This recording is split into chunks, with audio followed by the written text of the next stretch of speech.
देखिए, ये सब इन्वेस्टिगेशन का हिस्सा है। मैं माज़रत के साथ पहले कह चुका हूँ आपसे कि इन चीज़ों में डर नहीं है। ज़ीरो टॉलरेंस है, हमारा मिशन यही है। और मैं मुबारकबाद देता हूँ आप सब लोगों को और हंदवाड़ा के अवाम को। ख़ुसूसी तौर पे हमें ताउन मिला उनकी तरफ से, हम काम कर पाए और कर रहे हैं। अभी इस बार भी हमने देखा कि जो लोग बाज़ नहीं आ रहे, आपने देखा होगा पिट पीएसए के तहत उनको भेज दिया गया जेलों में, और कहीं कल्टीवेशन थी वहाँ भी एफआईआर लग गए।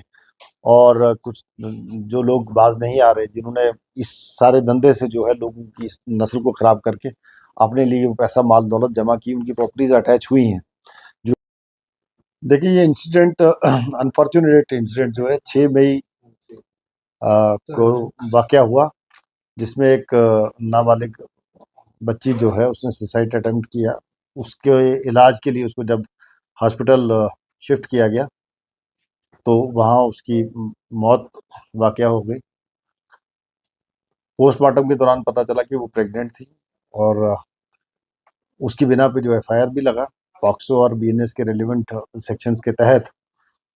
और ड्यूरिंग इन्वेस्टिगेशन जो कि हेड कर रहे थे पुलिस स्टेशन कलामाबाद के एसएचओ इंस्पेक्टर अशरफ, उन्होंने काफ़ी टेक्निकल एनालिसिस और बाकी सारी चीज़ें एविडेंस वगैरह इकट्ठे किए during investigation, including DNA analysis of some suspects. DNA analysis और बाकी जो जो एविडेंसेस कलेक्ट किए, उनके बेसिस पे फिर एक मुलजिम पे जीरो इन किया गया, जो अगेन माइनर है, जिसका नाम नहीं बताया जा सकता। उसको कल गिरफ्तार कर लिया गया है और ये केस सॉल्व हुआ है। देखिए, ये कुछ ऐसी चीज़ें जो मतलब अभी इन्वेस्टिगेशन का पार्ट है, तो वो अभी नहीं रिवील की जा सकती। इन्वेस्टिगेशन स्टिल इज एट मतलब मिड ऑफ द थिंग्स। अभी इन्वेस्टिगेशन चल रही है, कुछ ये इन्वेस्टिगेशन रिलेटेड है।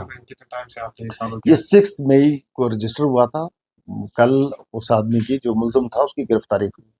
सर जो देखिए, ये हम सब लोगों को एज ए सोसाइटी संजीदा होना पड़ेगा इन चीज़ों के लिए।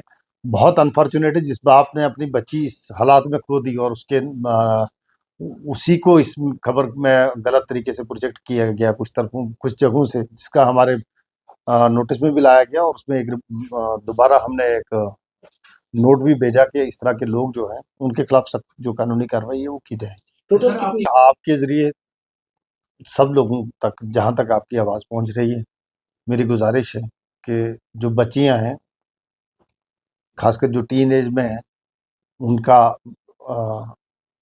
ऐसा नहीं कि उनकी लिबर्टी कर्टेल करनी है, उनको इस तरह का माहौल दें कि वो खुलकर अपने माँ-बाप से बात कर पाएँ। उनमें मतलब उस तरह का एतमाद पैदा करें उनकी परवरिश के दौरान, ताकि अपने माँ-बाप से खुल के बात करें। ये ना हो कि कोई इस तरह का हरकत हो जाए और उसमें अपनी शर्मसारी की वजह से बच्ची ने अपनी जान दे दी।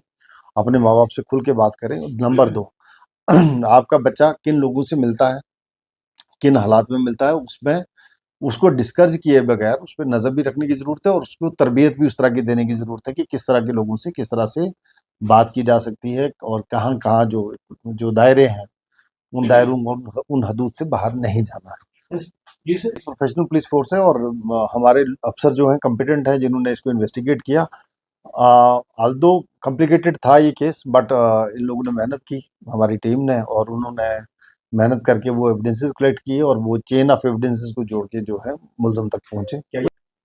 मैंने आपको पहले भी कहा कि हम सबको ज़िम्मेदारी का मुज़ाहरा करना पड़ेगा, चाहे हम किसी भी समाज के किसी भी तबके से हम जुड़े हों, और स्पेशली जब आपके हाथ में कैमरा और आप सोशल मीडिया पे हैं, और एट टाइम्स आप अपने आप को जर्नलिस्ट भी पोज़ करते हैं, और सोशल मीडिया में गलत जो है एक मैसेज, और जो कल वाला बड़ा इंतहाई अफसोसनाक मैसेज था, जो जिस लोगों ने जिसका आपने ज़िक्र किया, उसको शदीद कदगन जो है वो कानूनी तौर पे भी लगाई जाएगी। बट एक सोशल सेंक्शन जो है, मेरी आपसे भी रिक्वेस्ट है ऐसे लोगों पे, उन लोगों